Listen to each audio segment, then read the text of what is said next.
সে যে আমার হবে এই ব্যাপারটা আসলেই অসম্ভব, আবার সে যে আমার না এই ব্যাপারটা মানিয়ে নেওয়াটাও অসম্ভব। তাকে জীবনে অনেক ভালোবেসেছিলাম, সে যে আমার হবে এটা একেবারেই অসম্ভব, আবার সে আমার না এটা মানতেও আমার কষ্ট হয়, আমার ভীষণ অসম্ভব লাগে যে এটা কখনো মানতে পারবো না যে সে আমার না, তবুও মানে নিতে হয়। জীবনে হয় কি জানেন, আমাদের জীবনে কিছু মুহূর্ত আসে, যেই মুহূর্তগুলো একটা মানুষের সাথে কাটানো হয়, আর সেই কাটানোর স্মৃতি বা সেই মুহূর্তগুলো জীবনে কখনো ভোলা হয় না। জীবনের অতীতে একটা মানুষের সাথে একটা সুন্দর সম্পর্ক ছিল, একটা মুহূর্ত ছিল, অথচ এই মানুষটা বাস্তবভাবে আমার এই জীবনে আসে, এই বাস্তবিকভাবে তাকে আমি পাইনি। তাকে পাইনি এটা মেনে নিতে আমার অনেক কষ্ট হয়েছে, এমনকি এখনো হচ্ছে।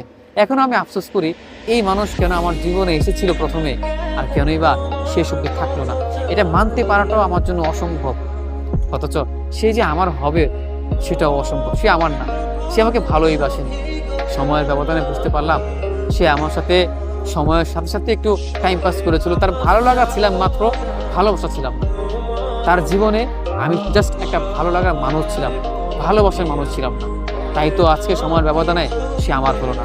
সে আমার হলো না এটা মানতেও আমার কষ্ট হয়েছে। ওই যে আমি তাকে ভালোবেসেছি, আবার সে আমার হবে না এটাও মানতে আমার কষ্ট হয়। সে কেন হলো না এটাও মাঝে মাঝে ভাবলেও আমার খারাপ লাগে। আসলে জীবনে মাঝে মাঝে এমন কিছু চরম সত্য ঘটনা ঘটে যায় যেগুলো মানিয়ে নিতেই আপনার ভীষণ কষ্ট হবে, কিন্তু দিন শেষে সেগুলো আপনাকে মানিয়ে নিতেই হবে। দেখুন, মানিয়ে নেওয়া ছাড়া আর কোনো উপায় নেই। দিন শেষে যেটা হবার সেটা হবেই, আপনি মানলেও হবে, না মানলেও হবে। জীবনে যেই ভালোবাসার মানুষ ছিল, এখন সে ভালোবাসার মানুষ না। তার কাছে ভালো লাগার মানুষ ছিলাম, একটা অপশন ছিলাম। সময়ের ব্যবধানে ভালো অপশন সে পেয়ে গিয়েছে, তাই আমাকে ছুড়ে ফেলে দিয়েছে।